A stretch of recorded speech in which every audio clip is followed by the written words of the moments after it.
Evergrace is obtuse. Locking doors behind equipped weapons, items behind color-coded armor, it does things to slow down its already slow pace.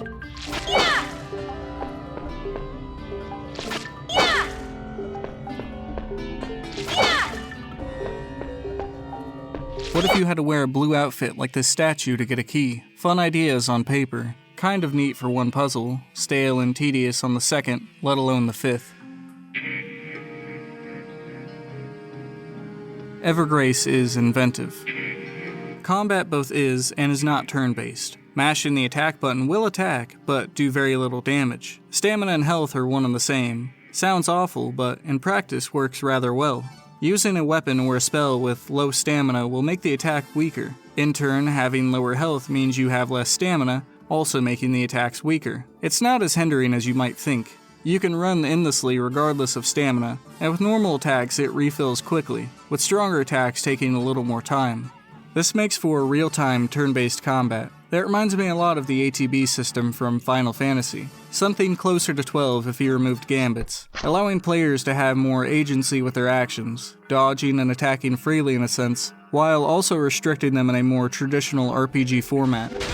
If expanded on, I think this combat could be incredibly fun. As it stands, it can be laughably easy, one-on-one encounters especially. Repeatedly hitting them and walking away works too well, even with bosses. However, if you get trapped in a room with a few quicker enemies, you'll soon have the cum beat from your bum and a barrage of unavoidable attacks.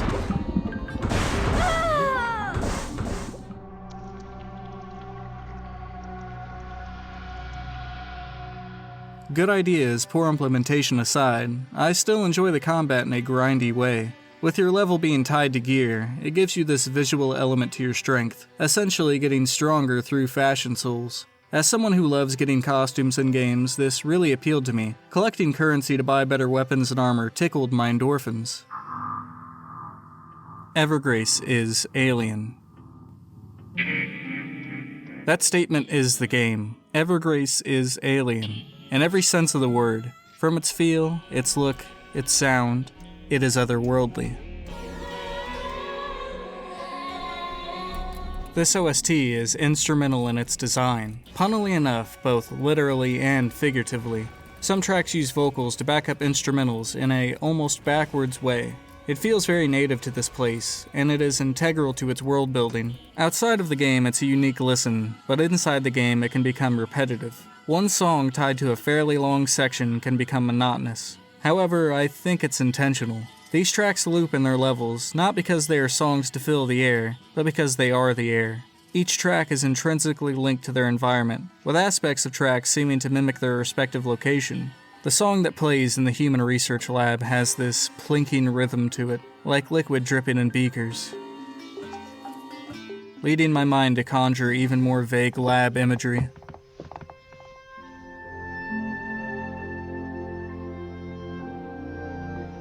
The song Sunbeams Streaming Through the Trees on the Hill plays in the starting area.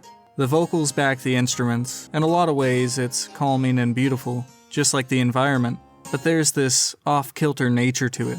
Strings sound backwards, they come in quicker than they should, and there's this ghostly wail happening periodically, reminding you of the dangers that lurk in this strange world. Take a look at these places from other Fromsoft games. Each one of them, while fantastical in their own way, have a groundedness to them. Ruins of man-made structures, cobblestone streets, even houses. These were once civilized places before being devastated by Fromsoft lore, but even in their devastation, I always believed I was still on Earth. From the moment I stepped into the world of Evergrace, I questioned what planet I was on. Skies are green, structures are foreign, organic, natural to this place. Even the creatures with their odd physiology look normal in their habitat. I am an alien, intruding on their home, hunting them for money, so I can buy a bird's nest to wear as a hat. Evergrace is a mixed bag. It quickly abandons its alien atmosphere, shifting to something more akin to what you would expect from this kind of game. Generic ice caves, lava caves, castles, places easily recognizable to anybody even slightly familiar with fantasy concepts, making a lot of the game a slog of large, barren, mostly forgettable dungeons. As it goes on, you start to forget what made you invested in the first place, why you even started writing this video. Then you momentarily find your way back to the unfamiliar, those unique sensibilities. As it washes over you, you finally come to the point. Evergrace was never meant to be remembered as Fromsoft's alien RPG. Without these very early aspects, Evergrace probably wouldn't be remembered at all, at least not fondly. It was always destined to become forgotten, but through all of its forgetfulness lies moments of true inspiration, as fleeting as they may be. Get away! Ah! The cursed moon! While it's not particularly good at combat or storytelling, it is incredibly effective in a fish-out-of-water sense and its otherworldly, atmospheric alien feel. It's worth remembering for those aspects alone.